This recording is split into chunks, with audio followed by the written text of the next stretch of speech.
Hello and welcome to another episode of Rob's Ramblings here on the Bucks and Six channel. Today at the Brown Table of Sports Card Collecting, I have a mini collection that I have finally completed. A number of episodes ago, I shared with great enthusiasm the fact I had purchased my Bob Uecker rookie card, and I'm still very, very excited about that card, but it was not the final card that I needed to complete my Bob Uecker Topps run. And so I've finally completed it. I had one more card I had not yet purchased from Bob Uecker's Topps playing era run. And so I finished that off. So I'm going to now show all six cards. There are six cards in the complete Bob Uecker run. His Major League Baseball playing career was quite short-lived. But as we all know, his legend lived on in the broadcast booth, and that's where me and so many other baseball fans learned to love the man. So I'm going to show all these cards, and I'm going to finish it off with that rookie card because even though I've just recently shown the rookie card, I have, in a sense, upgraded it with the help of my friend Jeff over at A Fine Card Collector, who has been kind of my right-hand man as far as creating my Slab City labels. And he came through for me and made a custom label for that Bob Uecker card, even though the card itself is graded by PSA. But as I've kind of alluded to, I'm not the biggest fan of the look of the PSA slabs. So what Jeff did for me is he created a Slab City label that fit right over perfectly the same size as the PSA label. That is a custom made label with my design, with colors and a design scheme that really matches that rookie card well. So at any rate, I've been rambling on here for almost 2.5 minutes, and I haven't shown a card yet, so we'll get right to it. The first card, I'm going to go in order from his most recent card backwards down to his rookie card. So the first card I have here is the 1967 card. And this card is got some special meaning to me just beyond being Bob Uecker's final card. This is a card, again, I've shown this on the channel a couple of times, I think now, but this one was given to me by my good friend Card Wolf. He and I went back and forth one time because Card Wolf had said some disparaging words about my man Bob Uecker, and I kind of gave him some grief for that. But anyways, he sent me this card because it was part of a lot that he had purchased.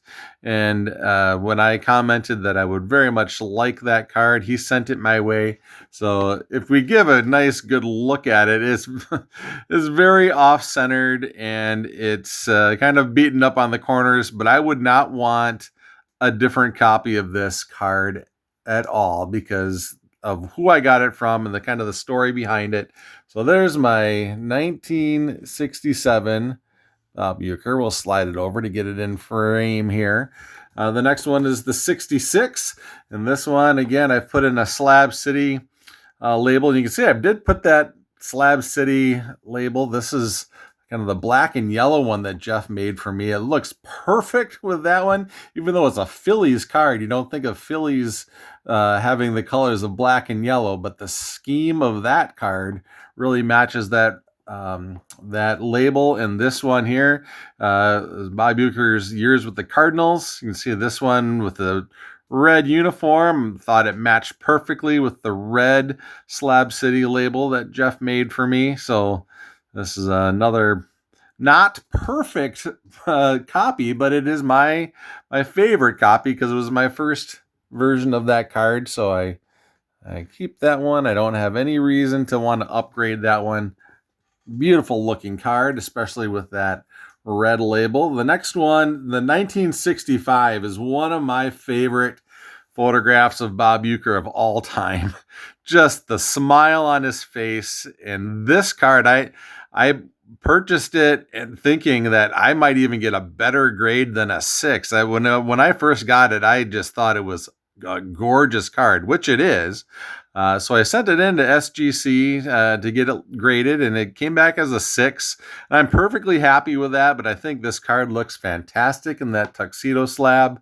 It's just a beautiful card. It's hard to get cards from that long ago graded much higher than a 6, but I thought I might have had a good enough quality card to warrant a higher grade, but is not going to complain about a 6 from a 1965 card. That is just a beautiful, beautiful card. I've always loved that one.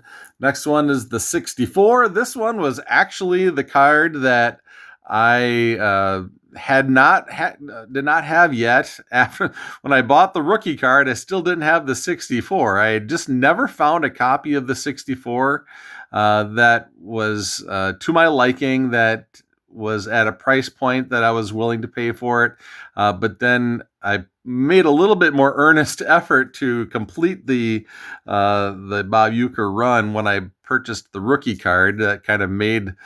Then after buying the rookie card, I knew I was gonna be able to complete the entire run. So that gave me a little bit more motivation to find this one. And this one has got some flaws. I mean, if we really look carefully at the surface, there's some issues with it. And I think that's why I was able to get it for the price that I did. It was fairly inexpensive compared to other copies of it. But when you just look at it from a distance, like what we have right now on camera, it's just a couple feet away, really can't even tell that it has some surface flaws. And I really think that the green label, again, it's an unusual color scheme with a St. Louis Cardinals card to be green, but I think obviously the colors on this particular card go well with that green Slab City label.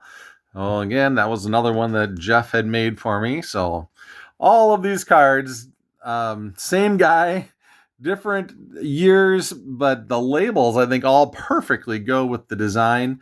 The next one is the 1963, and this one has always been my favorite Bob Uecker card because it is the only Bob Uecker card in his run that is of Bob, and it's when he's the only player on the card playing for the Milwaukee Braves. So his rookie card is a Milwaukee Braves card, but it's got several other players on it. But this 63 card is the only one of him where he's the only one on the card. And I just really love the pose. Really, I've always loved this card. Again, it's the first copy of this card I ever owned, and sent it in to get graded. Got a 3. Don't really particularly care what the grade is, but I think it looks fantastic in the slab, the tuxedo slab. So put that up here. And then, of course, the last one in the run is the rookie card. And I've shown this before, but I have not shown on the channel the new label. Jeff made this label and designed it for me with the yellow and the grid in the background to match the yellow and the grid in the card itself. And obviously we have the wood grain border on the card, and he gave it a little subtle wood grain border on the label. And of course the color scheme just matches nicely. Would just love the way this card looks now in this slab, and you can see it is a PSA graded card on the back, and this is the back of it, the rookie parade, all the guys on there. But this is just gorgeous. I cannot stop looking at this card. I just love it so much, and get it in there in the light a little bit better. So thank you, Jeff, for creating that label for me. I really, really enjoy it. I love the way it looks with that card. We'll put this one up here off to the, oops, and there I am having trouble with my stands again. We'll get these set up, and maybe I'll put this one front and center for the end. So this is all 6 of the Bob Uecker cards in the Bob Uecker run. And he's, if you watch my channel for any amount of time, you know Bob Uecker is my guy. I've idolized him and grew up listening to him for all of those years, the entirety of my life. So holds a lot of meaning to me. So anyways, hope you enjoyed this episode. Finally put together the completed Bob Uecker run. So I wanted to show it on the channel. Hope you enjoyed it. Until next time, everybody, enjoy the hobby and stay true to yourself.